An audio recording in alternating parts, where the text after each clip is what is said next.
to these 3 math questions. Ready? We'll start with a tough one.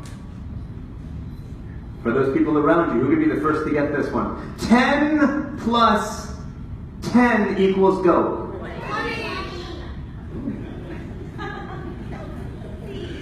That was easy? Okay, we'll try another one. 5 plus 5 equals go.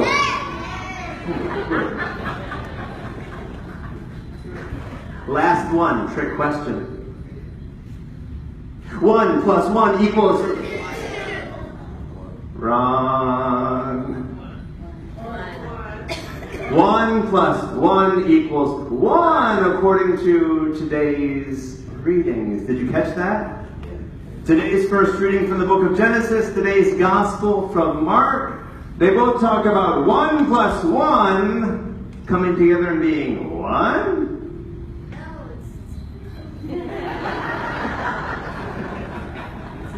Father, you need to study math.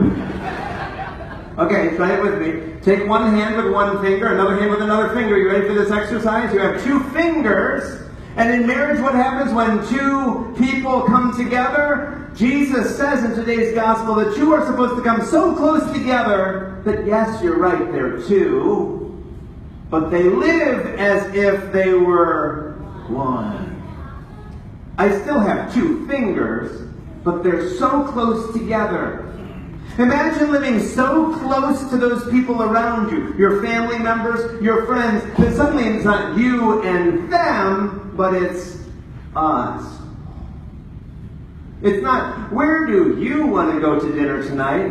It's, where should we go to dinner tonight? Oh, do you see the difference there?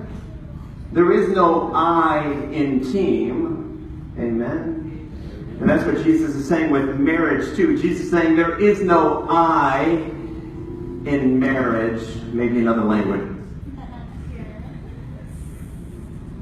Which is why I love certain symbols of weddings and marriages. Have you ever been to a wedding before? Often after they exchange the vows and after they exchange the rings, there's often another ceremony. I don't do fire tricks in church very much, but we're going to try a fire trick today. In weddings, there's a certain ceremony where they take one candle and they take another candle.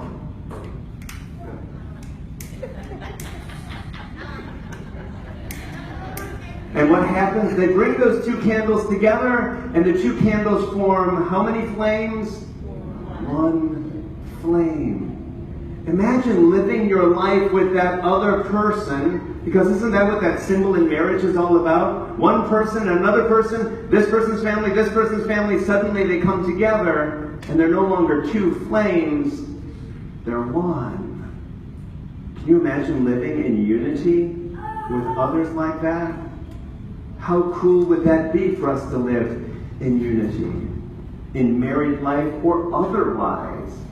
With our brothers and sisters, who may sometimes drive us a little crazy. With our children, who we may sometimes not be able to understand. Amen. With our parents and others, living in unity with them. We have a fancy word for married life. It's conjugal life. Have you heard that word before? Conjugal life. Marriage is the conjugal life. Do you know where the word conjugal comes from? La vida conjugal.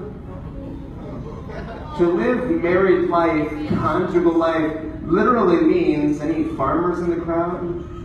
That we're yoked together.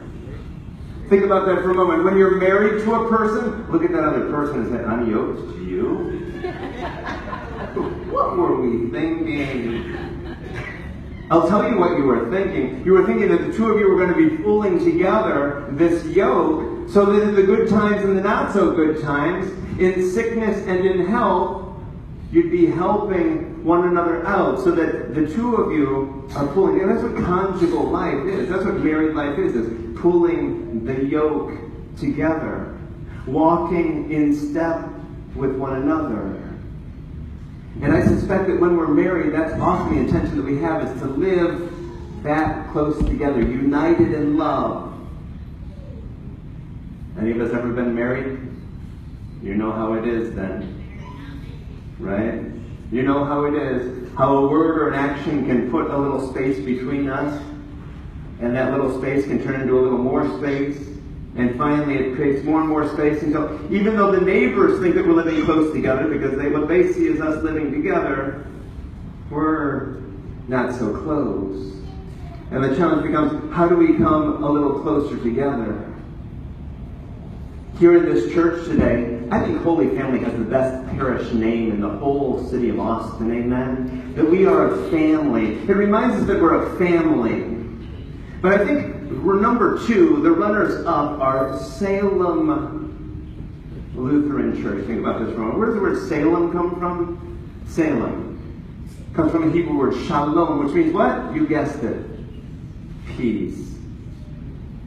What does peace mean? Peace comes from the fancy Greek root, which means to button, to fasten, to live our lives fastened, buttoned to one another in peace. Raise your hand if you're wearing buttons today. Quickly, count how many buttons are you wearing? How many buttons are you wearing? 0? All right. Think for a moment what a button does. A button brings together one piece of cloth with another piece of cloth, and they are buttoned together. And isn't that what it is when we live in peace with one another? One person and another person living together in peace.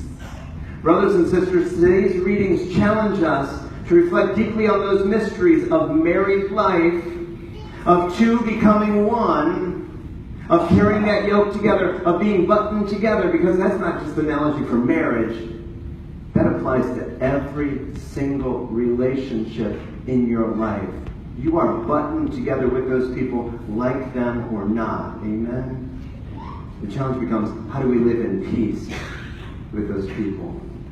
Sisters and brothers, this week, let's see how it is that we can live in peace and unity with those around us.